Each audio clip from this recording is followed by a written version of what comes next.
Start.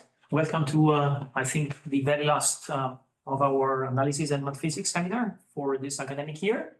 And our speaker today is Ahmed Bonfoh. Is that the sure. Yes, of your name? Yes. And he's going to talk about inertial manifolds for the hyperbolic Cahn-Hilliard equation.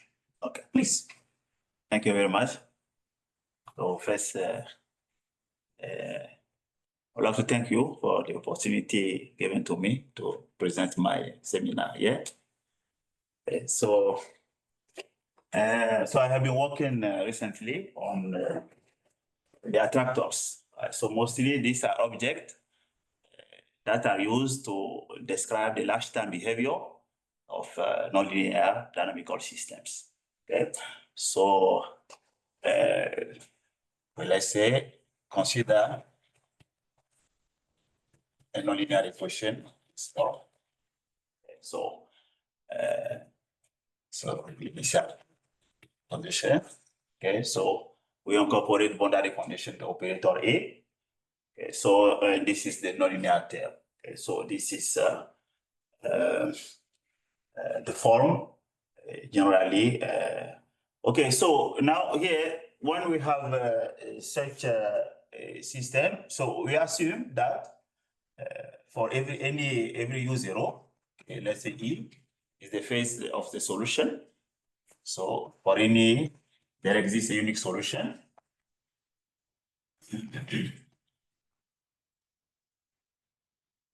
Okay, so U. Okay, so we can define the semigroup from E to E. So we associate the solution of the problem at time t. Okay, so so general E is a finite-dimensional norm space. Okay, most of the time Hilbert space or Banach space. Okay, so let's assume the problem is well posed. For any U0, we have a new solution which is continuous. Okay, with respect to T and with respect to E. Okay, so these are the properties of the semigroup. Okay, so second, we assume that the system is dissipative. Okay, so meaning that every solution converge to some compact set in the phase space that we call the global attractor. So the system is dissipative, meaning that there exists a compact set. So lying in the phase space that we call the global attractor.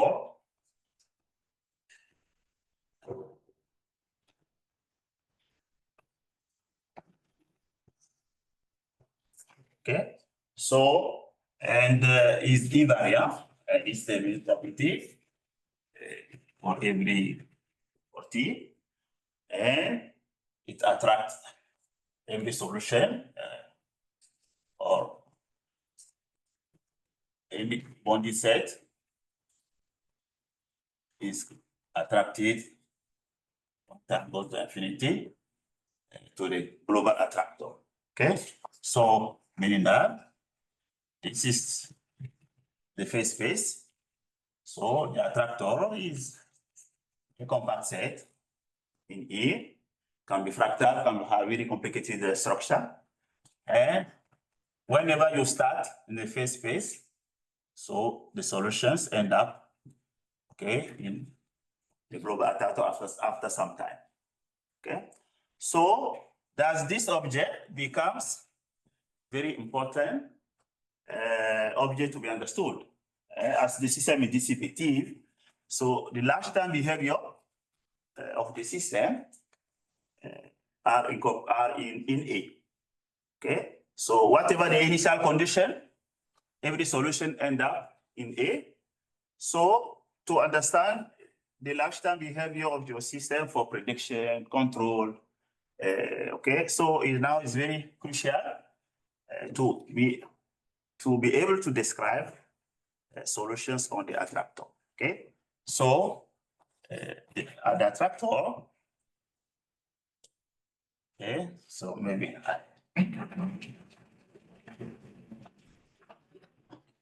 Okay, so now the next question is how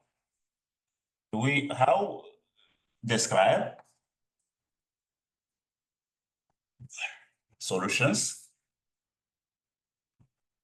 on the attractor. Okay, and this is not an easy question, especially as the attractor can have fractal structure. We do not know how to reduce the flow, the semi-group, how to restrict the semi-group onto the attractor. This is really difficult questions. Okay, so but yeah, there are many approaches. Okay, so to be able to describe what's going on the attractor. Okay, so one way is to try to understand the structure of the attractor. Okay, what it consists of. So this is we know as the gradient system, system having an Lyapunov function. So we know that the global attractor consists of the critical solution and the orbit that connect some critical point. So then you have to decide which critical point are connected and in which direction. So it's not easy. So okay, so this is one approach. Okay, so but what if the system is not gradient? If if the system does not have a Lyapunov function? So the other way is what we try to do is try to construct, okay, an ODE. This is the most okay. So we'll try to construct an ODE. Okay, in some event. Okay, so okay, so and assume this ODE has the global attractor. Okay, global attractor. Okay, let's call it X B. Okay, so let B be the global attractor of this ODE. Okay. Okay. Now, what they try is to construct an homomorphism between this A and X. Okay. So meaning that we want every solution on the attractor to be writing as okay. Let's say every solution starting at U0, right? So is H minus 1 of X of T H of U0. Okay, so we try to get that E Rm. Okay, so that H of A, the attractor dx, and somehow BB. Okay, so try to find H. Okay, so construct an homomorphism such that every solution on the attractor can be so described through X. Okay, so this is beautiful because X is an ODE. Okay, so we want to get the information on the attractor. Okay, which is an attractor of an infinite. A belongs to an infinite dimensional space. Okay, so A is the attractor of an infinite dimensional infinite system. So we want to understand the behavior of the solution on the attractor via solution of an ODE. Okay, so this is known as from infinite dimensional to finite dimensional or dimensional reduction.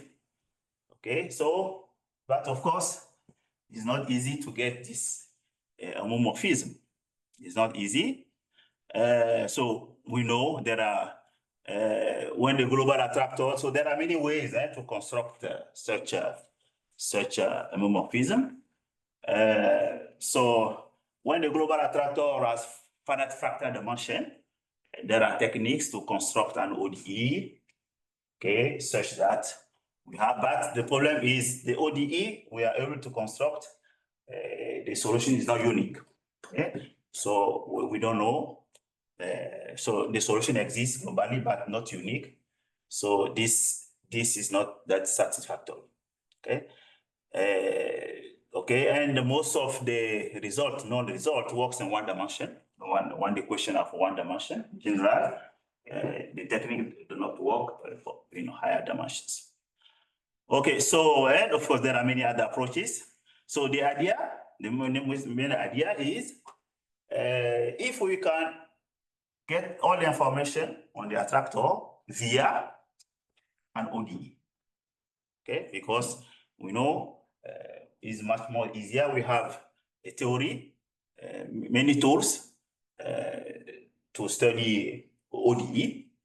Okay, and then get the information we want on the attractor via the ODE. Okay, so this is the idea. Now, this is where comes initial manifold theory. Okay, so an initial manifold is a construction that will give us H.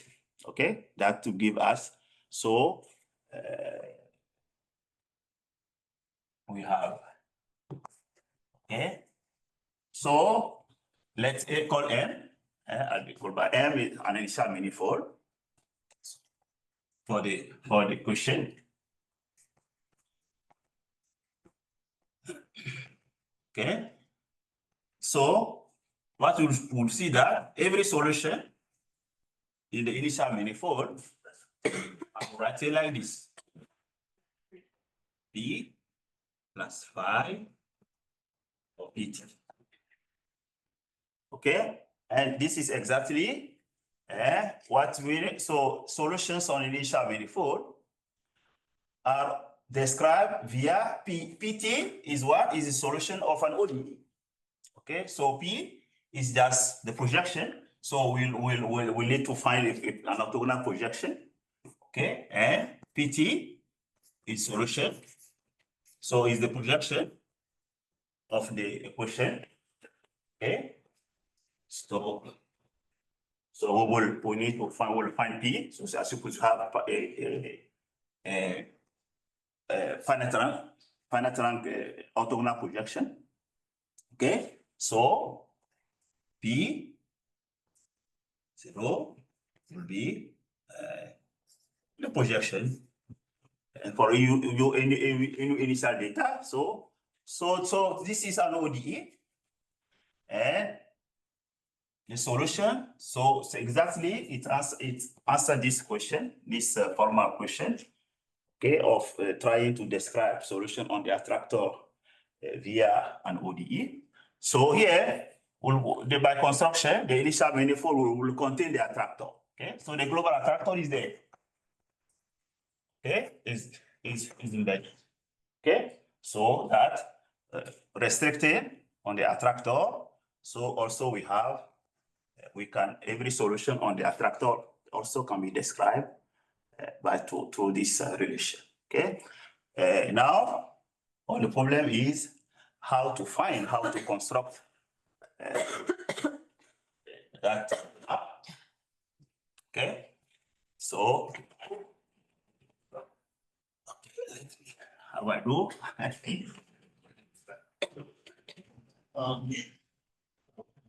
Another one.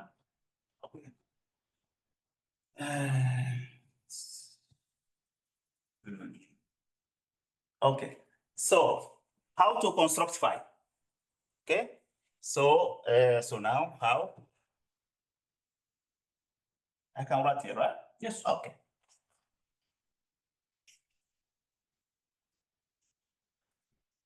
Okay, so how to construct phi? Okay, so I will just this is known. It's not this theory is well known. Okay, and well described in the book of Tema, a finite-dimensional dynamical system. Okay, so I'll just give an idea. Okay, so we want every solution, okay, to be written like this, right? So, so when we integrate this question, right? So we can find that we have E of t Okay, so if you are using E,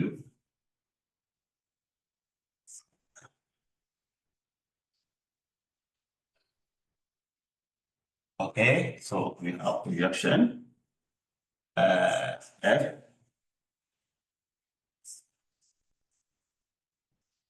plus. Okay, so by the way, P, as I said, P is what? It's just projection, eh? So the projection from we project. So we have this. Okay, and Q same. Q also is the orthogonal projection. So we have Q plus this is Q. So we project. I call R or F, doesn't matter. Okay, U of F. F is R. F is R, F is R. I call R. Okay, okay, start. Okay, thank you. Okay, so we want U to be P plus Q. Okay, because it's the orthogonal projection. So when we integrate this plus this, so this one, when I integrate, because this starting at P naught, P, if I say P naught, okay, so this will be starting at Q naught. Okay, so this is P plus Q, which is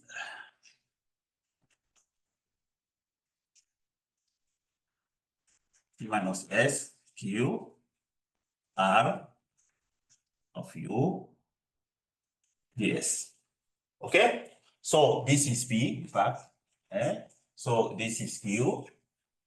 Okay, so what we want is we want now Q. Okay, so what we do is first we want Q naught to be. Okay, so okay, we define this P of 0 equals, so integral this one T minus S R U. Okay, so this is Q naught. So what we do is we define a map, okay, from let's say F to F. Okay, so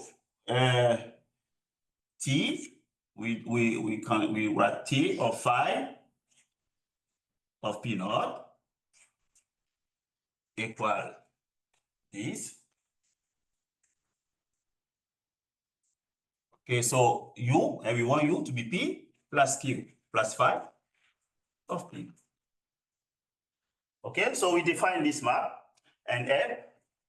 Okay, so let's consider phi, the set of phi from the projection to Q. Okay, so P is the orthogonal projection of finite rank. Okay, and Q is 1 minus phi. Okay, so such that phi of P is only, then is also lifted. P1 minus P2 less than L P minus P. Okay, so we define L. Okay, so and what we want, this one should be equal phi of P naught. Okay, because this is what we want. We want Q to be phi of P of T. Okay, so we want to find phi. We want to find the phi map such that Q be equal phi of PT. Okay, this is the objective, right? So Q naught at T equals 0, we have phi of P naught. So that how we find phi, so we'll show that this T, this map is well defined. Okay, send F to F, and it's strict contraction. Okay, so from fixed point theory, we will get that the existence of such phi. Okay, I'll raise here. Okay, so this is the idea. Okay, so now, okay, so this is the idea. Okay, so now to obtain that this map T is well defined and is strict contraction, So the theory is well known. So we only need to check some sufficient condition. Okay, so just let me write them here. Okay, so suppose you have an equation of this form. Okay, now I modify. Okay, I put some operator in. Okay, because this will match with the example I want to give. Okay, so suppose I have this. So what are the sufficient condition? Okay, that will be enough to get the phi. Okay, so first is we need to find an orthogonal decomposition. Okay, because this so we need to find this orthogonal projection of finite rank. Okay, so we have equal is Q. Okay, so but this in general we need to construct an equivalent scalar product, because usually the scalar to have this orthogonal decomposition, we have it in general with respect to an equivalent scalar product. Okay, so if the initial scalar product does not give this, so we can construct an equivalent scalar product to have this. Okay, so this is one. Then we show this estimate B. Okay, so this is okay. So let's see, this is Bn. Okay, so so assume that these are the eigenfunction of A, mu. So if to make it simple, so let's I call the eigenfunction of okay, so the P will be the largest. So mu n, the mu n is the largest since the largest eigenfunction. Okay, because this is projection. Okay, so we have this. Then we have Q. Okay, so also we have, okay, this is for T negative. Okay, so this also we have minus T mu n plus 1. Okay, let's say the positive. Okay, so this is okay, so this is the spectrum. Okay, so when we split, right, so we have, so mu n, this, okay, up to mu1, this correspond to P, and this correspond to Q, mu n plus 1. Okay, so this correspond to Q. Okay, so so the first eigenfunction of the space subspace span by eigenfunctions from on Q is n plus 1. Okay, so we have this, we need to have this. Then quickly we have the most important is this one. Okay, so these are trivial in general. If these are eigen, suppose the mu are eigenfunctions, eigenvalue of A, so these are trivial. Okay, so now the other one, the non-trivial, is we the A. Okay, so P. Okay, so now since I want to use this, right? Suppose I have my equation like this. So we have N.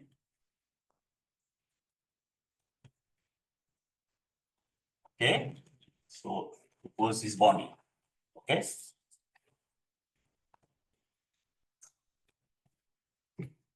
Okay, so I can move N is linear. I can permit N. Okay, I can bring it here. So we have this one. We need this estimate. We also need this one. Okay, this is exponential minus T mu N, because we are P for T negative. Okay, then we have this one. Okay, so we need an estimate of this form. Okay, so this is mu N some beta N. Okay, so it also negative. So we need this. Then we need also when we have Q now, okay, when we project Q, okay, less than, so M. So here we have T minus half, minus T minus beta plus mu. Yeah, this is beta. Okay, this N plus 1 exponential minus T plus 1. Okay, or T positive. Okay, so we have this, so we need this, and also if we have Q, also we need R minus RB. Okay, so we need this estimate, like M1 U minus B. Okay, let's say U, B. So we need this, and the same thing, U minus beta plus mu, and plus 1 exponential minus E, and plus 1 be positive. Okay, so these are sufficient conditions. Then the last one, so which is crucial, also called spectral gap condition. Okay, so when we have this, then we can. Okay, so then the last one is, so now we need that this one be 3. Okay, M1, 1 plus gamma. Okay, so this can be just constant. Mu, beta, plus mu, beta. Okay, so this is known as the spectral gap condition. The spectral gap condition. Okay, so, and so this is, okay, so with this, so we started from there, okay, to find an orthogonal projection. So to have our P, then these are, since if lambda are eigenvalue of A, so those are trivial, and we need to prove so this condition, okay? So, and the spectral gap condition. Okay, so now I come now to my application, okay? So now we consider, okay, so what I want to do now is I have, we consider the hyperbolic relaxation of the Cahn-Hilliard equation. Okay, so which formally we can write like this.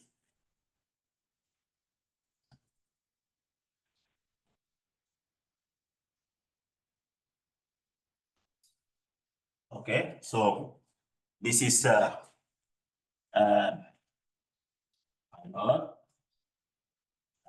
by 1. Okay. Okay, where N is the Laplace operator. The Laplace operator. Okay. So here I consider directly boundary condition for simplicity. So we could consider various boundary condition. Also, I will consider one dimension. This is why, because in higher dimension, the well-posedness of this equation is not well known. It's not known. Okay, so well-posedness is known. We can solve it in one dimension. Okay, so this is this equation from phase spinetta decomposition, phase transition. So for rapid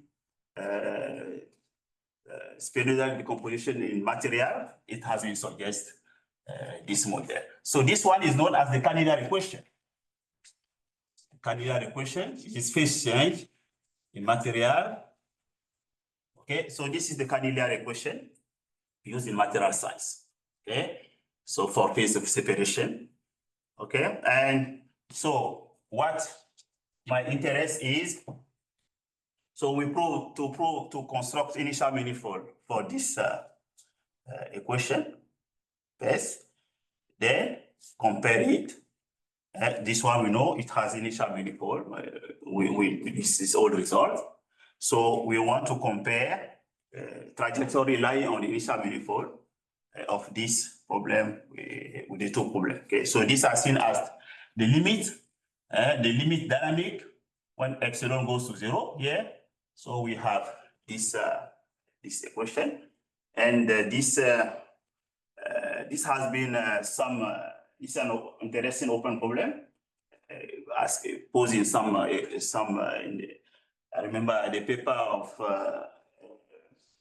Milani and Zeng. So they prove initial manifold, but then they ask the question, how when epsilon goes to 0, so can we compare the two dynamics? Okay, so okay, so to do quickly, what we do is first we need to write the question into that form. Okay, first, this equation is well posed, as I said. Okay, so if I consider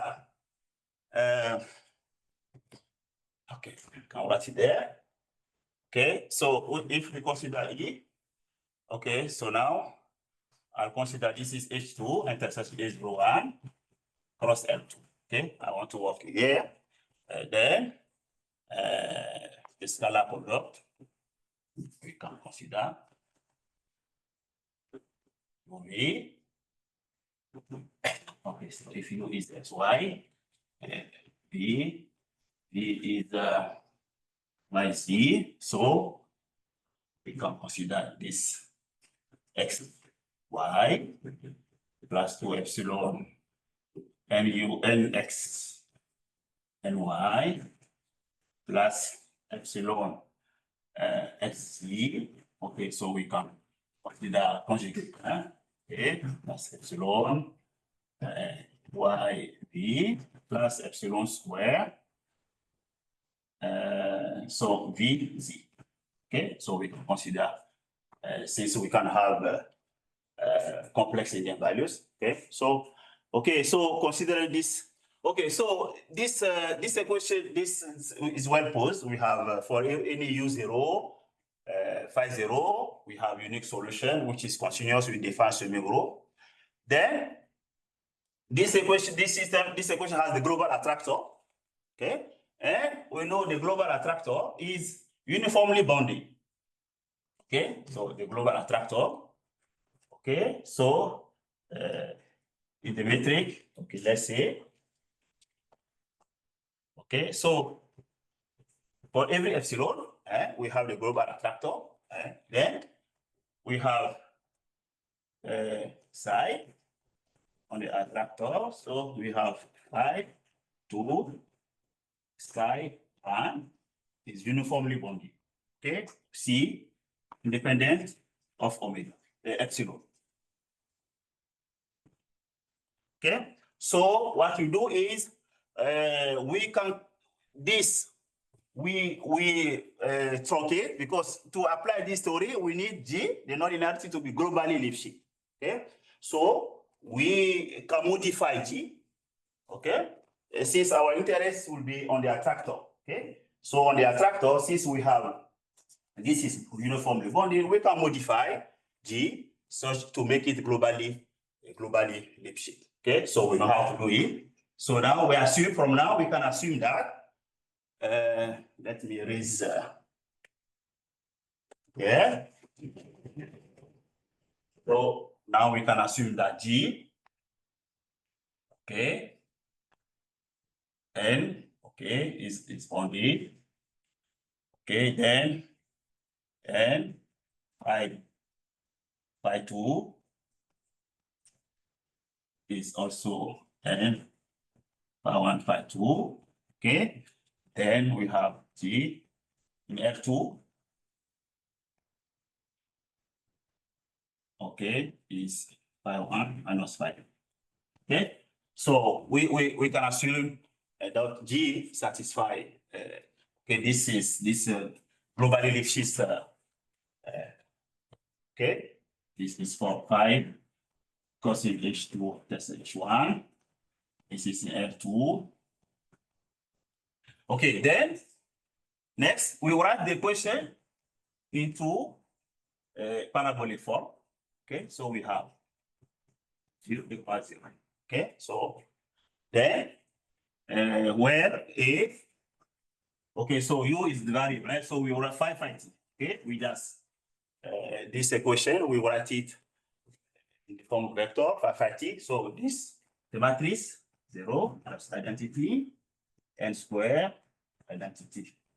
Okay, and here G is 0, G of phi over epsilon. Okay, so now we okay, now we check. Okay, so we check the conditions, right? Okay, so so what we do next is, okay, so we consider, okay, so so the eigenfunction, eigenvalue. So we solve eigenvalue problem. So I call, so here we have two eigenfunctions. Okay, for every k we have two. Okay, so we can call E1 be the space, the subspace spanned by UK negative. So k from 1 to some f. Okay, and E2 are in the subspace spanned by the positive 1. Okay, what's the lambda? Positive 1. Okay, from here. Okay, and then the plus 2 negative when k is bigger than n plus 1. Okay, let's say L. When L is bigger than n plus 1, and this is k the same. Okay, so and then we can consider so P, the orthogonal projection. Okay, so we have a scalar code is easy. We can construct not exactly this one, an equivalent, a slight modification of this scalar product, but is equivalent to this one for epsilon small. Okay, so that we have this orthogonal decomposition. Okay, so we have this with lambda minus 1. So okay, because every time we have 2. Okay, so we have this for because you see our E1 contain only the eigenfunctions from the eigenvalue of negative 1. Okay, so by the way, what is the mu? Mu R1 minus 1 minus 4 epsilon k square over 2 epsilon. Okay, so these are the eigenvalue. Okay, so this also, so now this also, we have this one. So this is okay, this is okay, this is okay. Now this one, okay, so the most important thing is this estimate. Okay, the whole, okay, this estimate. So I'm able to prove it for half, or 1 beta equal half. Okay, so this is for negative. Okay, and this is half. This is half. And this is, okay. So we can, okay, so, okay, so this is, what is this one? It's okay, because this is easy, because we have, when I write this one, lambda, okay, so when you expand this, okay, so here we have, okay, we have lambda, okay, the lambda I, T mu, T, so negative, okay, this is for mu in sigma 1, okay, let sigma 1 in the spectrum corresponding to this one, okay, and we know this one is less than, lambda E is less than, square is less than mu minus, okay, so when we use this, so we can have, easily we have this one, okay, we can prove with minus, so we have, okay, so so for P, this is P, right? This is P. So for P is okay. Is and this is bounding our nonlinearity. See this one. This is our G. Okay, I'm keep changing. So this is G now. The G there. So all these are G. I call G now. Okay, so we have E, G. Okay, so with this, the important is the first component is 0.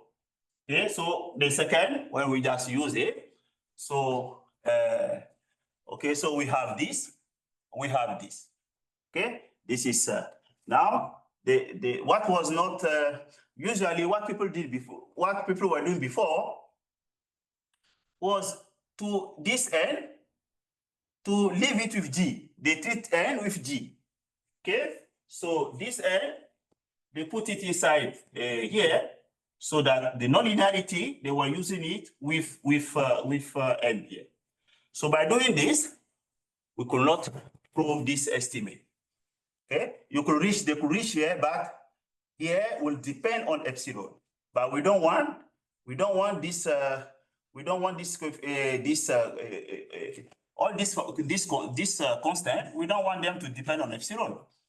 Okay, because we want to end up by proving the existence of initial manifold of dimension which is independent of epsilon.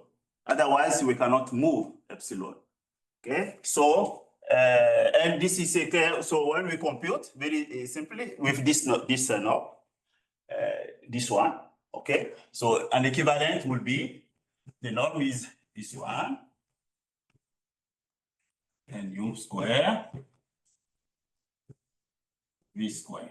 Okay, so the norm u v square.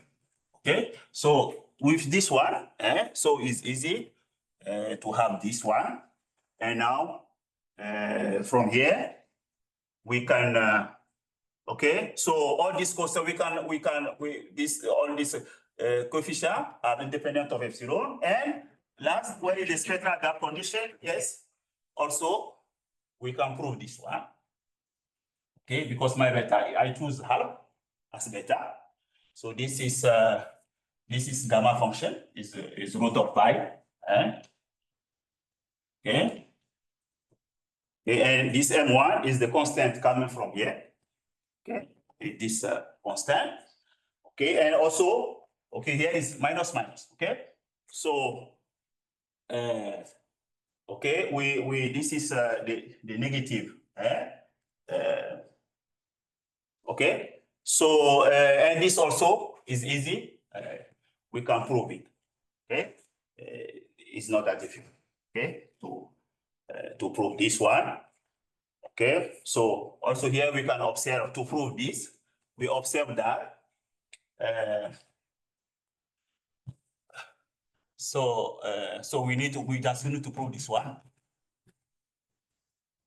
Okay, bigger than okay, so set some constant. This is lambda n plus lambda n plus 1. Okay, because lambda, so for epsilon small, you prove that lambda is bigger than mu n minus 1 half. Okay, for epsilon small. Okay, let's say epsilon in this range 0, 1, 9 lambda n plus 1 square. Okay, so we prove this. It's not difficult to prove this. Once we have this, we deduce from this, we deduce this one.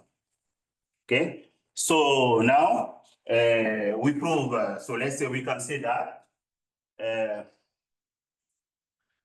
so for every epsilon, it is 0, let's say 9 lambda n. Okay, so very important is here. This one, we can prove it under this condition, which is, okay, we need lambda n plus 1 minus lambda n to bigger than k. So for any k positive, we must find n, okay, such that there is enough gap between two consecutive, okay. So, and this one in one dimension, we know it. In two dimension, we know it for square domain. And in three dimension, we know it for some spherical. But this is the problem. It does not always satisfy. It satisfies only in very few cases. Okay, dimension 1, yes, but for dimension 2, we know it for square domain. But for general domain, we don't know. okay, and more difficult in 2-dimension. Okay, so this is okay in 1 dimension. We have for any k, we can find n. And in fact, this is how we choose our n. Our n just depend on this estimate, right? And once we choose it, we can have whatever one. That's why we, okay, so this n is independent of epsilon, okay? So for every epsilon, we have initial manifold, okay? So now to finish, so the comparison, right? So we can again we rely on this estimate, okay? And it's easy. We can prove. We can have this one, okay? Okay, let's just write it. We can prove this. Okay, distance. Okay. M R 0 M epsilon less than. Okay, so in E epsilon. Okay, so what is MR?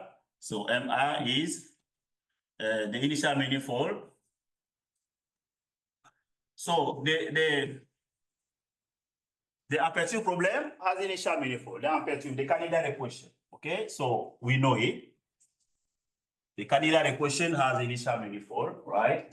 So L2 bonding. Okay, so so this is MR, and since this has 2 components, so we extend. Okay, we add one more component, phi, L of phi, such a way we can compare with this. Okay, so phi is in MR, and then L, okay, is that the derivative. Since here, the second component is the derivative, right? So here, we just pick the derivative from here. So we have this minus N of phi plus G of phi. Okay, so, and now we can, we prove that for every, so how we get this one, for every phi 0 in MR, there exists some U, okay, in M epsilon, such that phi naught L naught minus U epsilon in E epsilon less than E epsilon, okay? So we can prove this one, okay? So we know that's a lower semi-continuity. So every solution on the initial manifold of the aperture problem, we can find a trajectory. We can find an element on the initial manifold of the aperture problem, which is close to this. Okay, and the last one is the upper semi-continuity. So this is lower semi-continuity. Lower semi-continuity. Okay, so we start from the aperture problem. We prove that we can find trajectory, a solution on the initial manifold of process such that. So this is the semi-distance Hausdorff semi-distance between set. Okay, so it's not symmetric. Okay, then the last one, the last result is the upper semi-continuity. We prove also upper semi-continuity at epsilon equals 1. Okay, because at epsilon equals 0.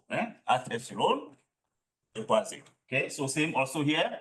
Now we define MR. Okay, B, okay, let's say I'll call it this one, projection. Okay, B, these are phi, such that phi V is B plus B, and B in E now is bonding. Yeah, we need boundedness to have this. Okay, so these are, in fact, the projection on the first component. Okay, of element of the initial manifold. Okay, so we can prove this one now, the upper semi-continuity, that distance, of this P M, okay, epsilon R, M also less than M epsilon. This is H2. Okay, so also here, we are again relying on this estimate. Okay, so we can prove that. So exactly what that means. So for every U epsilon in pi M epsilon R, okay, so there exists, we can find an element in M. M is the initial manifold of the Cahn-Hilliard equation, okay, such that U epsilon minus U zero less than M epsilon, okay, in H2. Okay, so we also have the upper semiconductor. This is not this is not new. It's the technique which was used in the paper of the Cho and Lu. Okay, so but we could not apply it without this this K estimate. Okay, so with this K estimate, now we can they did a similar work for the damp wave, the semi-linear damp wave equation. Okay, where okay, so the technique also works here, especially with the help of this estimate. We can have the upper and lower semi-continuity. Okay, so thank you all. I think this is all I wanted to share with you. Thank you very much.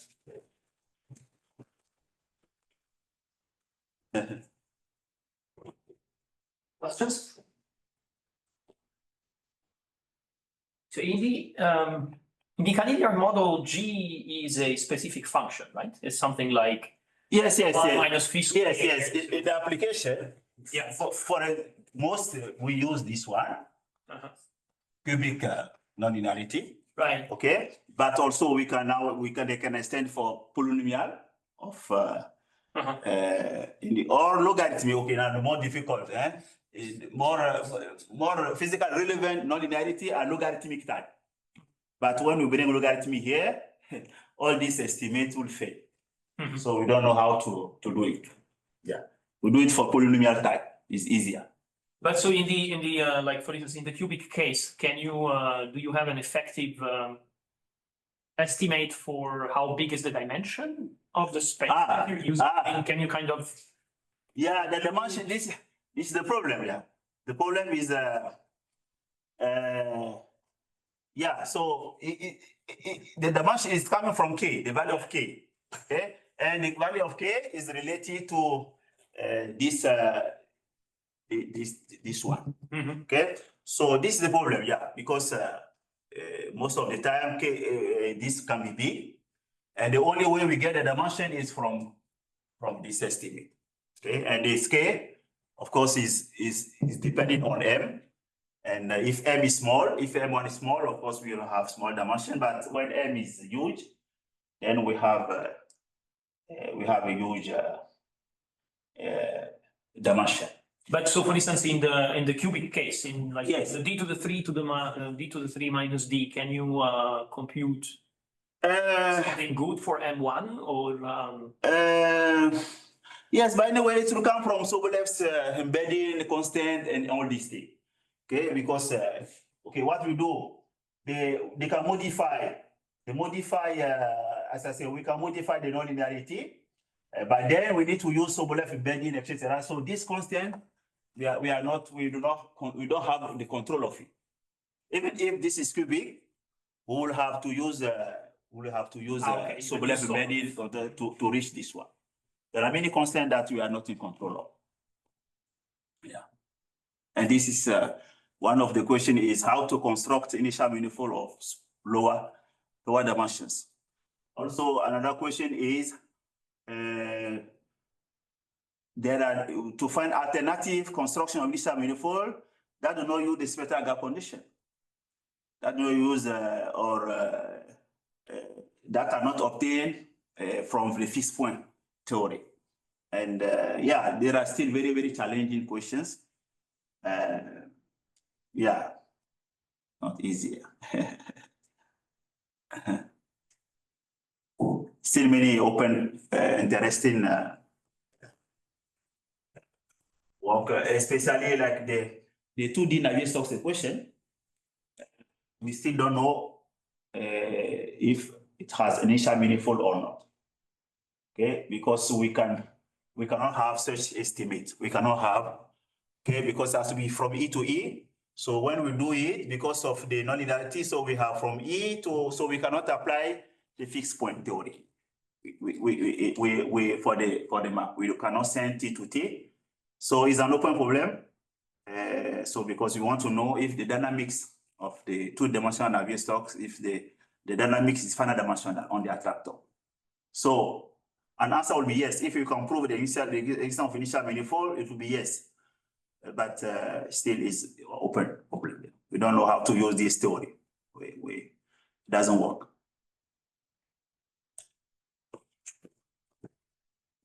Okay, there are no more questions. Thank you.